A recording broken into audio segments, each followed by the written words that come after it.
Welcome to Puro Politics, the political podcast of the San Antonio Express News. My name is Gilbert Garcia, Metro columnist, and I'm joined by business editor Greg Jefferson, reporter Brian Chasnoff.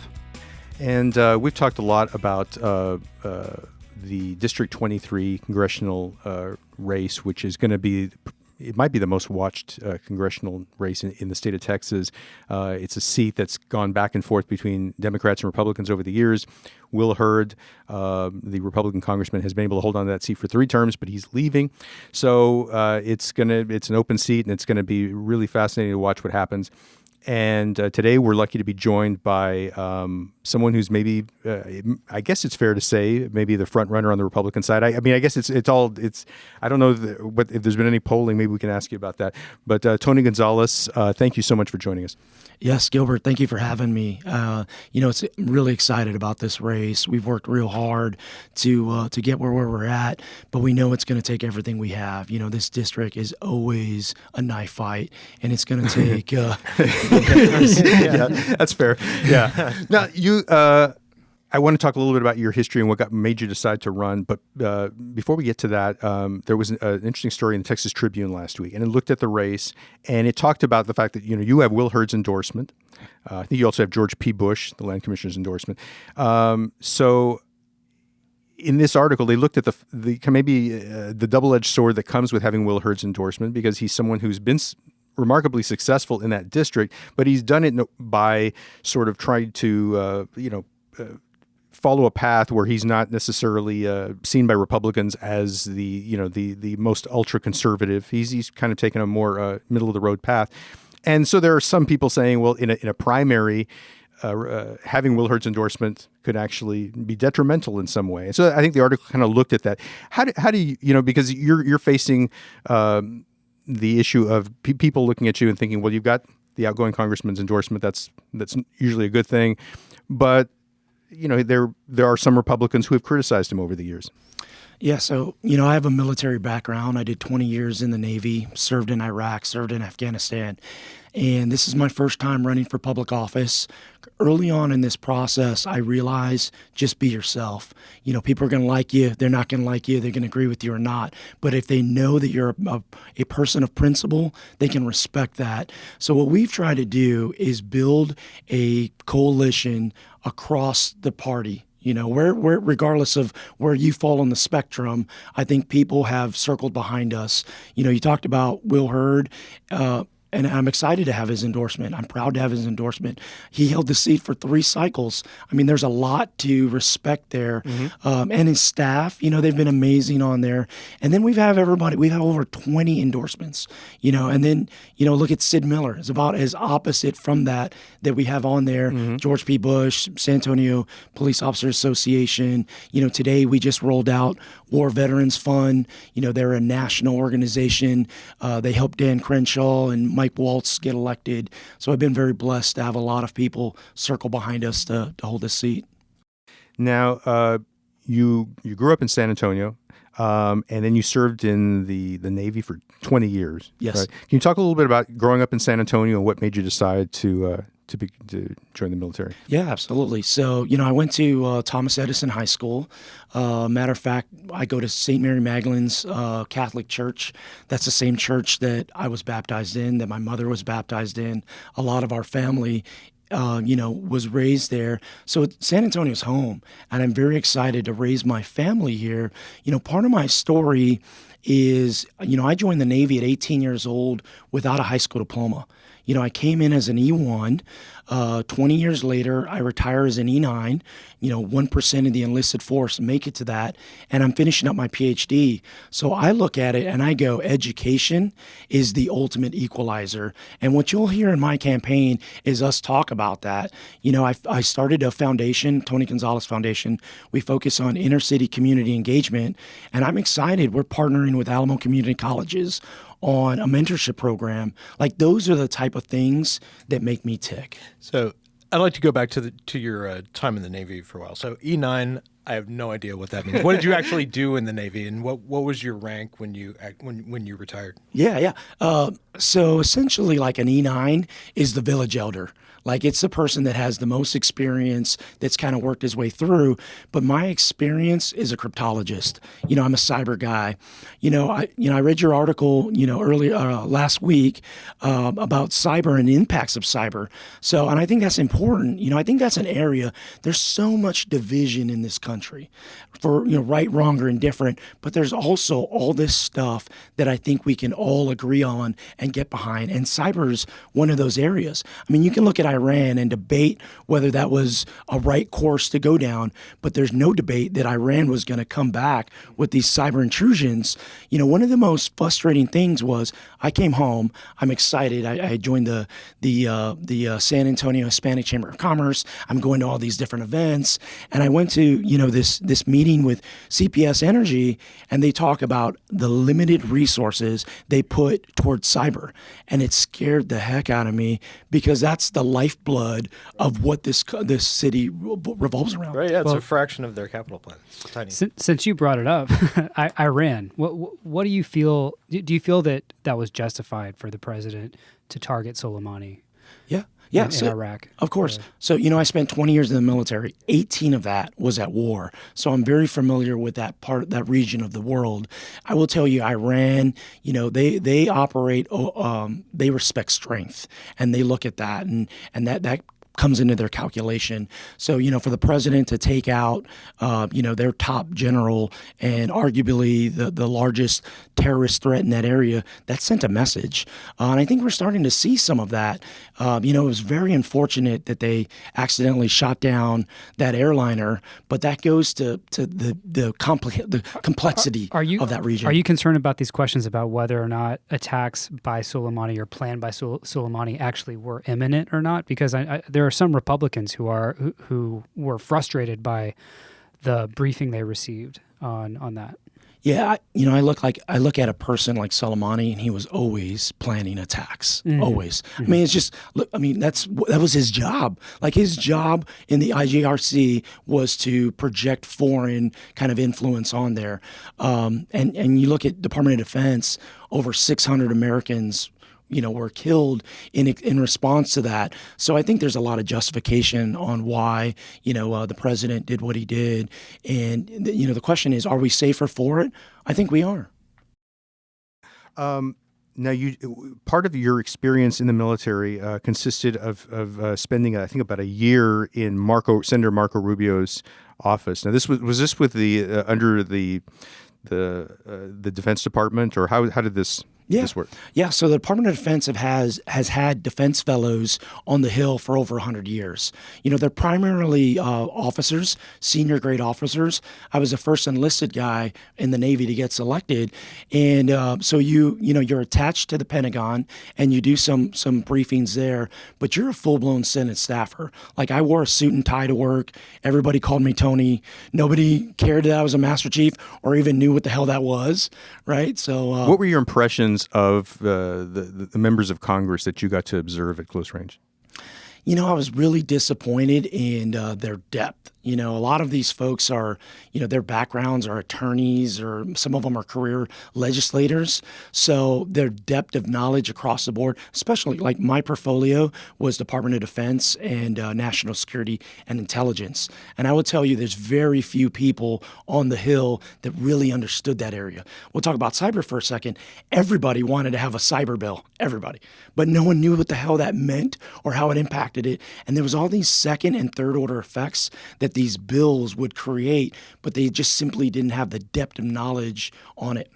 You've described yourself. Once when we were talking as a Marco Rubio Republican. What does that mean to you? Yeah, look, Marco Rubio is very influential to me, and I look at Marco Rubio and I go, he's a conservative. He's got conservative values. But he's pragmatic in his approach, and that's what I want to be. When it's my time in the seat, be pragmatic. Look at it and solve the nation's problems. I think he's focused on family and the family unit and strengthening that. I mean, you just see, what he's done with the family tax credit and some of these other issues. So that's the type of leader I want to be. Would pragmatism include trying to kill the Affordable Care Act? The Affordable Care Act, I look at it and I go, Do people deserve Medicare, health care? Absolutely. Everyone. I think that's across the board an important issue. Unfortunately, the Affordable Care Act has really failed in a lot of ways. And I go, why did it fail? Well, it wasn't bipartisan. I mean, it was a partisan effort to try to solve an issue. Was it an area of need? Absolutely. I would love nothing more than Congress to focus on those type of issues instead of some of these other What about the areas. argument that it's not if it's failing, I mean, it's failing in part because it's just underfunded by the Trump administration, who couldn't manage to kill it in Congress. Yeah, no, I think it's failing because it was I'm going to shove it down your throat kind of approach instead of at least getting some broader acceptance on there. Are there some areas in there that certainly need to be kept in the next form that evolves from it? Absolutely. You look at some of these illnesses, pre-existing conditions, right, like that has to be. Well, see, one of the arguments that's been made, because it was kind of, and as you know, the Affordable Care Act was really modeled on the state law passed in Massachusetts that Mitt Romney signed when he was governor there. So it was it really was kind of like almost like a moderate sort of strategy. And part of it was based on the idea, if you're going to provide a pre-existing conditions coverage or ensure that people are going to get that, you have to try to create a system where people are actually all going to have motivation to actually get coverage. Because otherwise people, I mean, it is a fact that if someone feels like I'm going to get pre-existing conditions covered, and they didn't feel motivation to get coverage, they would wait until they absolutely needed it. And that's not how insurance generally is supposed to work. So the system was set up where you had the individual mandate, which everybody hated, but it was basically we're going to provide these exchanges, we're going to expand Medicaid. So we're going to provide more opportunity to get coverage, but also if you don't follow through, you're going to get a penalty, and that's put in place to try to. So it kind of had to work. The thing that everybody loved, the pre-existing conditions coverage, it wouldn't work unless you also had kind of the punishment if people don't follow through, right? So. Well, I guess what I'm getting to as I'm rambling here is because everybody talks about pre-existing conditions. I mean, Donald Trump talks about it, but pre-existing conditions in a vacuum, it doesn't really work. You understand? I mean, and so that, I guess what I'm asking is how we could have what kind of system would you prefer that would protect people with pre-existing conditions without doing some of the things that the Affordable Care Act did? Yeah, what really concerns me is the quality of healthcare. Like, I'm focused on the quality of healthcare. I don't want it to get to a point to where we dilute everything. And I've got a personal experience on that. Look, May of last year, I'm going to BAMC for a routine procedure. I'd gotten a hernia. I had just moved us. Same day procedure, in and out, no issues. And they wrecked me. I got intubated incorrectly. I coded, kidney failure, brain trauma, the whole 9 yards. And I look back on it, I praise God that he pulled me out of that. But I look back on it and I go, why did that occur? There was a couple of steps where kind of cutbacks in healthcare diluted that quality. There's some simple devices that can detect when a person isn't intubated correctly, and that's what I don't want to happen. I don't want to have the quality of healthcare to be diluted. Well, there's no doubt. I mean that because we saw a Republican effort when there was an attempt to repeal the Affordable Care Act. There was also an attempt to replace it. I mean, I don't think there's any doubt that it's not going to be repealed without some kind of Republican replacement put in. What kind of form would you like to see that replacement take? So super easy question then. So I look at it. Good. I look at it and I go, these are the discussions Congress needs to be having. Right, these they're not easy. It's an arm wrestling match. It's a very complex problem that isn't solved with one piece of legislation. It's a kind of a comprehensive, multifaceted approach. Those are the areas that we need to have the discussion. And I don't claim to have the solution to it all, but what I do claim is willing to have a pragmatic approach and have that discussion. And I think that's where Congress needs to get back towards. Right. So Congressional District 23 is gigantic. It's the largest congressional district in the country. Right? I think that's so. right. It runs 800 miles or something? Yeah, so basically from San Antonio to nearly El Paso, and I think it actually does reach into El Paso County. And you've got a lot of rural, you've got some urban, and you've got ranchers and small business people along the border. There's a lot of low income. Obviously, we think healthcare is probably going to be a big issue in your district, I think, which is why we've been asking these questions. What do you consider, as you get out in the district, what are you hearing about most often? Like, is it actually healthcare? I mean, is that a big issue with constituents, and what else? Yeah. So, to the healthcare piece, especially the rural healthcare piece, I'm a cryptologist, and I look at it and I go, how can we bring technology into this equation? I think telemedicine is a gold mine that we need to kind of really push forward on there. If I'm in Marfa or Alpine and let's say I don't want to drive to San Antonio, or I can't afford to drive there. What if I can get on and Skype with my physician, and walk through it? Or what if I can get on my iPhone and do a eye exam and have the same quality of healthcare? I think that may be some areas, but I'll look at it and I go, why am I running? I am running to bring jobs and opportunities to this district. And my expertise is in cyber. I think that kind of spreads across the board there. With your expertise in cyber, are you concerned with election interference this year in general? 100%. Yeah, I look at it and I go, is Russia interfering in our elections? Absolutely. And China and Iran and everybody else. Because guess what? They're our adversaries. So I think we need to talk about it, and we need to harden our election process. The last thing we should want is to have anyone interfere with us, whether that be federal, state, local, you name it. We need to protect that. Did Trump's conversation with President Zelensky concern you in terms of election interference? I think the president has taken an approach that's different than in past, right? His way of handling things is just different. And I think the country is starting to get accustomed to that. I look at it and I go, how would I deal with this situation as a congressman? And part of that is to bring these topics to light and spend the time and energy on that. And guess what? Congress has a different role than the White House. I mean, our founders made it intentionally to kind of be built that way. And obviously, President Trump, has faced impeachment over that issue, and whether he tried to use his office to lean on Ukraine to investigate Joe Biden and his son. And I would just like to put aside the issue of the whether this was impeachable or not, and I actually talked to you, I think, before the holidays about this, because it was right at the time the impeachment vote was coming up.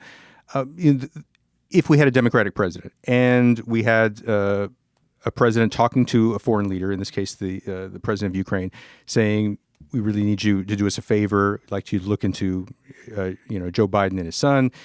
During that same period, military aid was cut off to Ukraine. It was made explicit to Ukrainian officials that they were not going to get a meeting with the president, or the president of Ukraine wouldn't get a meeting with Donald Trump until there was an announcement about this investigation into the Bidens.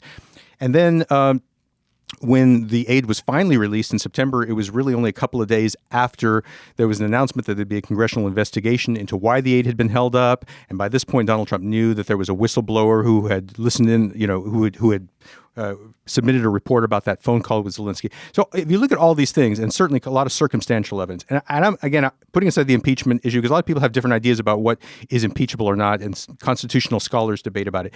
But if a Democratic president had done all these things that I'm describing, as a member of Congress, would you have had concerns about that? You look at Congress and how they voted on it, right? After all these hearings, after all this energy. But would it have bothered you? I mean, putting aside the impeachment vote itself, would it have bothered you as a member of Congress? Say if it had been Barack Obama or or Elizabeth Warren? Yeah, what really bothers me is it's taking us away from what is important to this country. And it's taking all the oxygen in the room, and nothing else can get taken care of, like immigration reform, like border security, like education, like all these other things that our country is dealing with. It's a partisan kind of effort. So yes, it would concern me if on the flip side, let's say, someone else, a Democrat, we're going to have another, let's say we have a Democrat president at some point. It bothers me when it becomes a partisan issue, when impeachment becomes a partisan issue. That's pulls our country in the wrong direction. I think we heard similar things from Congressman Hurd over the last 2 years, where it's like, if only we weren't talking about X that President Trump did, we could really get stuff done, but we're always talking about X. I mean, first of all, it would seem that maybe the problem lies with Trump. And second of all, do you want to do that for the next 2 years, 4 years? I mean, it's a tough position for it's a tough position to be in as a Republican in a swing district. I mean, it's a really narrow path that, and you're friends with Will Hurd. I'm sure you've talked with him about kind of the narrow way he's got. I mean, he doesn't, he can't go radically right at all. Early on in the vetting process, I'm meeting with all these different folks, and one gentleman in particular, he put thousands of elected officials through, right? And he's sitting with me, and we're going over everything. And he goes, "All right, Tony, I'm going to take my hat off. I'm going to go, why the hell are you going to do this? You're a bright young man. You got a beautiful family. Go do something else, man." Right. And I go, you know what? I'm young enough to still believe and, have this the glass is half full type of approach. And I've always, in the military, you don't ask the person next to you, hey, what political party you belong to? Hey, what God do you pray to? Who do you go to bed with? You don't care about any of those things. What you care about is solving problems. And I look at it and I go, there's not enough people like that in DC, and I'm willing to, go up there and do that. One of the big issues in District 23 is the border. You've got about 800 miles of border territory. And again, bringing up Will Hurd, he talked about the issue of a border wall, which Donald Trump has, this was the basis really of his presidential campaign and has continued to be a big issue for him as president. And Will Hurd, I think, would often say, we don't need a wall from sea to shining sea, or that's not the approach we need to take.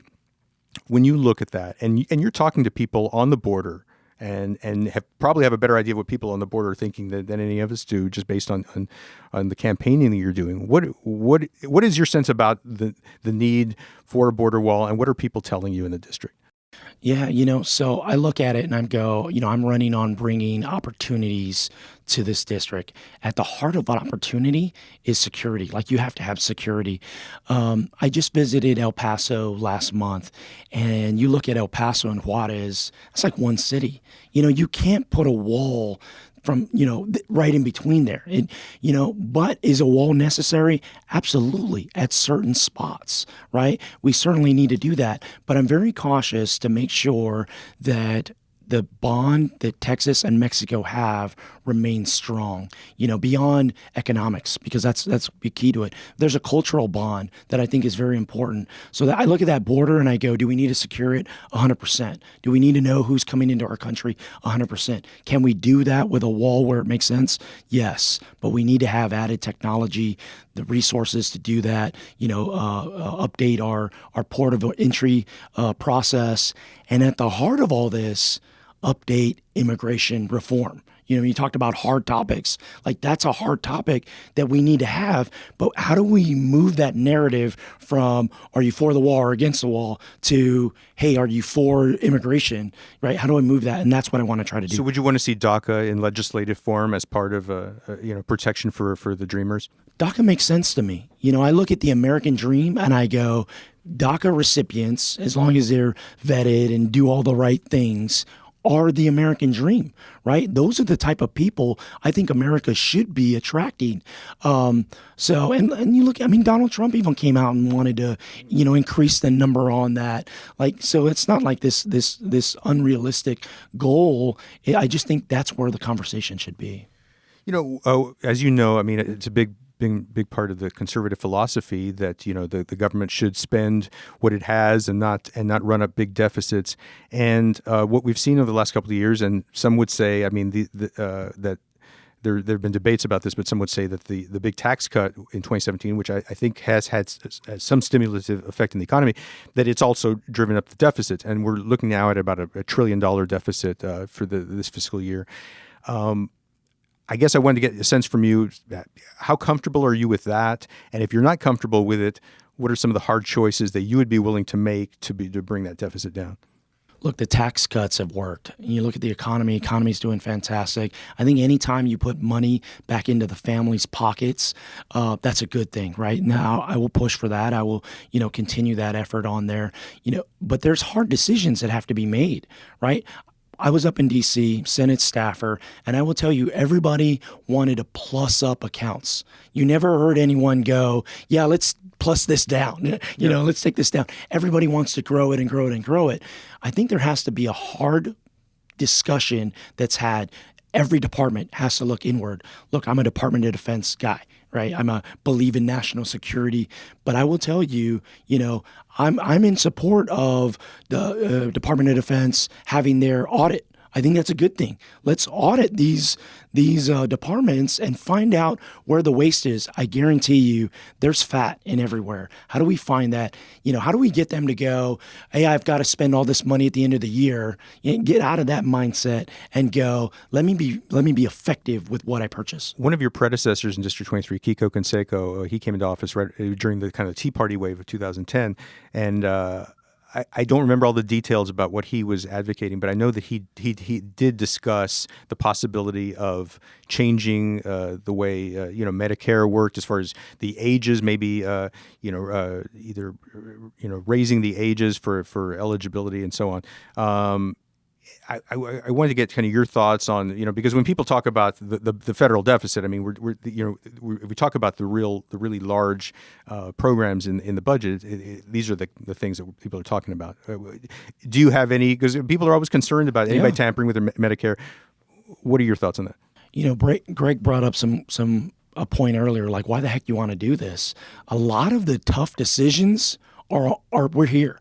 Congress has kicked the can so far down the road, there's very little road left to kick. So I know when I get elected, like, these are the type of decisions that are going to be at hand. Increasing the age limit, that affects a lot of people in a negative way on fixed incomes on there. So I on the surface of it, I would be against that.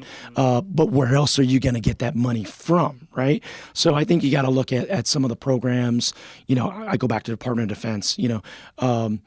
Let's say you're going to spend X amount of money on a project. Well, instead of piecemealing it and constantly having a CR, continuous resolution, why don't we pass budgets where you can actually pay out longer ways? I think there's all these areas that we can save money into it, but we have to have a different approach. Before we let you go, as you know, I mean, there's a lot of optimism among Democrats that this will be a year they can flip District 23. Gina Ortiz-Jones, the Democratic nominee in 2018, came within a fraction of 1% of beating Will Hurd, and she is probably the likely Democratic candidate that the Republican nominee will be facing. Democrats think we're going to have a big turnout in 2020. That's going to work to our advantage in District 23. What is your argument for the Republican side of it? Yeah, look, I'm excited about our race and our position. I'm a young Latino that speaks Spanish fluently, that's Catholic, in a 71% district. I think that resonates. I often say this isn't my grandfather's Democratic Party. This is a very different party that the Republicans are up against. If Elizabeth Warren or Bernie Sanders, probably the two most progressive candidates in the Democratic field, if either one of them is the nominee, does that help your cause in some way? Absolutely. I think Hispanics are traditionally conservative in their values. They may be Democrats, but God and family and country, a lot of people serve in the military or have people that have served in. All that resonates. And I think that's important. I've been pushing on the campaign trail to look beyond parties. Vote for the people that are best going to represent you. And that's what we're looking forward to. Tony Gonzales, thank you so much for joining us. He's a Republican candidate in U.S. District 23, and I guess in how many weeks before we will know how things turn out for you? Yeah, February 18th is early voting, and then March 3rd is election day. So right around the primaries. All right. Thank you so much for joining us, and for everyone listening, we'll catch up with you next week. Take care.